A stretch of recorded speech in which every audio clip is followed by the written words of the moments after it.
mais uma aqui de separação, tá? Tá bom. Minha frustração nos dias de hoje, Caio, é simplesmente só o fato de que, 2 pontos, minha mulher me largou. Já nos divorciamos. Mas pela consciência de que o casamento é um só, e Deus, um só em Deus, que segundo Mateus, tenho que me tornar eunuco, fico angustiado pela questão de que só posso casar se minha esposa morrer. Isso é muito cruel pra mim. Cara, eu não sei de onde você está vindo, mas deve ser seu primeiro dia aqui no Papo de Graça. É legal você falar. Primeiro dia aqui. Então, meu irmão, desculpa, mano, mas a gente de repente voltou aqui na luz. Não, a gente voltou para a idade, sabe, quando a Terra ainda estava sendo formada, viajando pelo espaço sideral. O Big Bang. Já tinha acontecido o Big Bang. Mas ainda estava viajando, ainda não tinha nem chegado nessa posição cósmica onde hoje ela translada. Assim. Não tinha nem começado Sol não tinha ainda se formado. O Sol ainda estava tentando se ajuntar.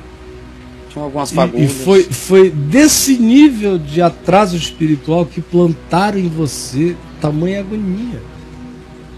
Foi antes de haver graça, antes de haver luz, antes de haver amor, antes de haver bondade, antes de Jesus dizer, vai, não peques mais, antes dele dizer, está consumado, antes dele dizer isso tudo, antes da vida começar para a gente. Então, para eu não forçar milhares de pessoas a ouvirem tudo outra vez, eu imploro a você, como seu irmão carinhoso por você, querendo lhe ajudar de verdade mesmo, todavia, dizendo que você não tem que ficar eunuco, que não é nada disso, não é mesmo, e não sou eu que estou inventando isso.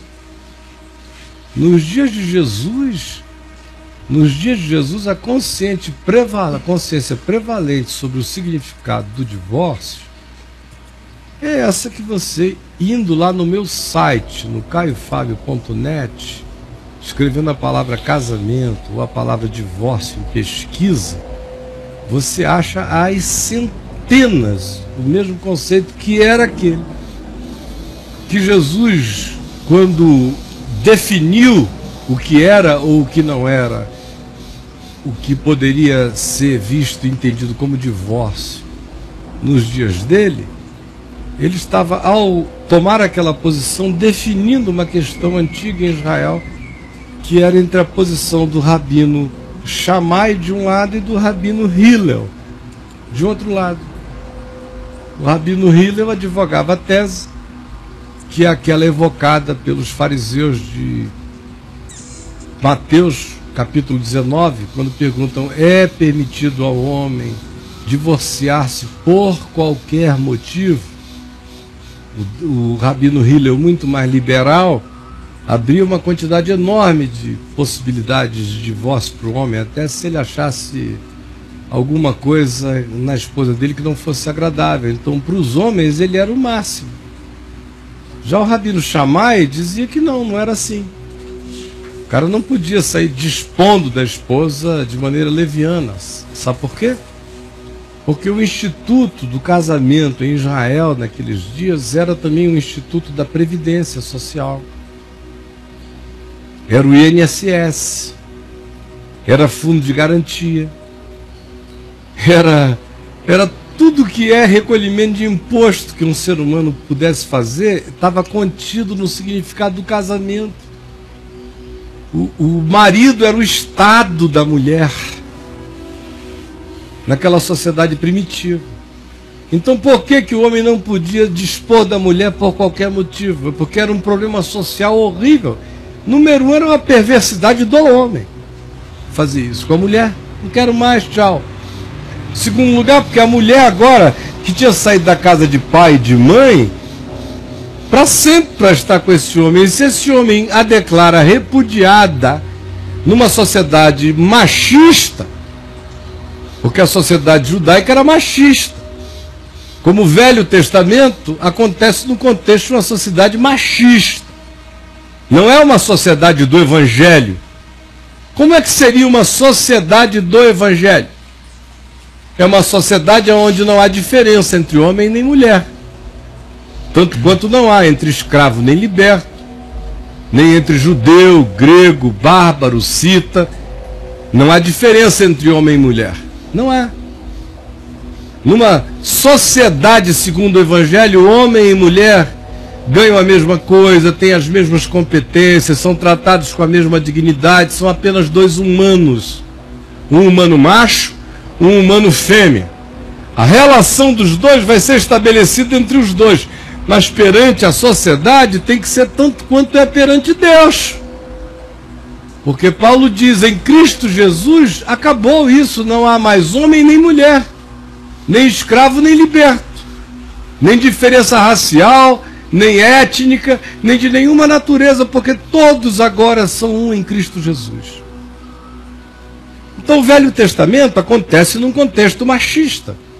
O Novo Testamento acontece num contexto machista judaico e num contexto machista também no mundo greco-romano, com algumas liberdades a mais em alguns ambientes greco-romanos, mas machista ainda.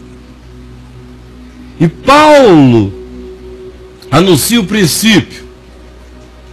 O princípio qual é? A vontade de Deus é que acabe essa história de homem e de mulher, porque diante dele não existe. Oração de homem tem mais poder do que oração de mulher? Não. Coração de homem é mais aberto para Deus do que coração de mulher? Não. Deus vai falar mais. Se tiver um homem e uma mulher, Deus escolherá falar pelo homem e não pela mulher? Não. Deus falará pelo espírito que ele queira falar. Diante dele não tem um homem e uma mulher, tem espíritos sinceros. Homem e mulher aqui, para as nossas negas, diante dele não. Tem meu filho e minha filha. Só. Como diante de Deus, Jesus não é macho. Jesus é o Filho do homem. Transcende o gênero. É o homem em síntese, significando dizer humanidade sintetizada, homem e mulher. Então, voltando aqui para nós, que é a questão de repete aí para mim. Vou ler para você. A frustração é simplesmente o fato de que ele está divorciado, mas pela consciência de que o casamento é um só em Deus, que segundo Mateus tenho que me tornar eunuco. Fico angustiado pela questão de que só posso casar se minha esposa morrer. Pois é. Isso é muito cruel. Então eu já tinha passado disso. Eu já estava lá dizendo que em Mateus 19, Jesus estava definindo aquela questão e que o divórcio daqueles dias tinha um papel social amplo que cobria toda aquilo que hoje a gente diz assim, não, querida, se divorcie em paz porque você terá os seus direitos, você e seus filhos. Sim, claro. Naqueles dias, se o cara mandasse a mulher embora com os filhos dela, ela ia virar prostituta para poder sustentar as crianças. Dependendo do tipo de homem que ele fosse. Um homem que mandasse embora uma mulher desse jeito não era homem, era só um calhorda religioso, mas um homem não. E ela iria para a Rua da Amargura. Ou então ela iria casar com outro cara esfuleimado já, também todo ferrado, e a sociedade ia dizer, ali vão dois adúlteros, ia ser considerada adúltera para sempre. Por quê? É porque Deus iria considerá-la adúltera? Não. É porque o judaísmo, a sociedade judaica, iria considerá-la adúltera para sempre. Ela iria viver com estigma. O que Jesus está dizendo é, você que está fazendo isso, olha o que você está criando, ainda está fazendo uma mulher carregar a letra púrpura para o resto da vida nessa sociedade perversa, só porque você resolveu praticar a monogamia sucessiva. Você não é bígamo nem é polígamo, você só tem uma mulher por ano e vai dispensando as outras e se casa no Senhor, nesse santo, safado Deus de cartório dos hipócritas e mentirosos. Então, mano, não é nada disso. Te enganaram. Vai ler lá, que você vai entender. Eu não vou, senão eu ia passar o resto da manhã explicando isso aqui, mas não é, é cruel mesmo, porque não é bíblico, porque não é a palavra, porque é letra montada, porque não tem nada a ver com o espírito do Evangelho.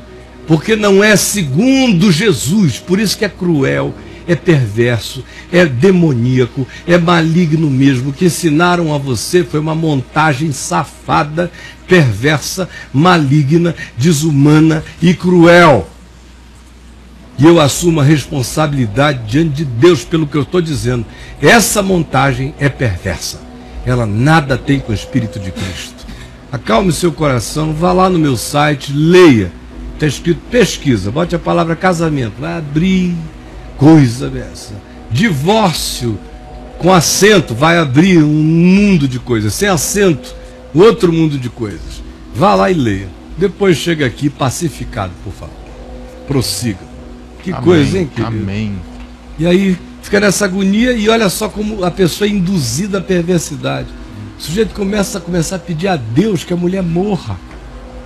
Ele começa a praticar homicídio espiritual, começa a se dedicar às profecias do homicídio. A macumba.